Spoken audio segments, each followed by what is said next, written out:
L'Audiència Nacional ha donat suport al jutge que la setmana passada no va deixar utilitzar el català en el judici contra els dos joves que havien cremat fotos del rei. Segons l'Audiència, si totes les parts entenen el castellà, no té sentit utilitzar altres llengües si és que el jutge no ho creu necessari.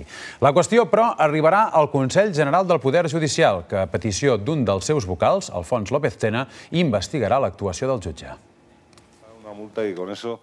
L'Audiència Nacional diu que el jutge Vázquez Onrubia no va cometre cap irregularitat quan dimarts passat va negar l'assistència d'un traductor de català als dos processats que estaven sent jutjats per cremar fotos del rei.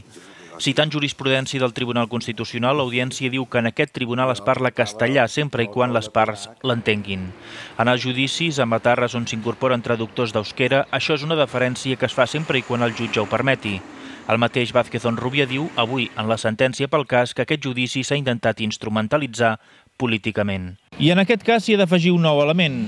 El vocal del Consell del Poder Judicial, Alfons López Tena, ha demanat al Consell que investigui l'actitud del jutge Vázquez Onrubia perquè diu que no va garantir els drets dels processats.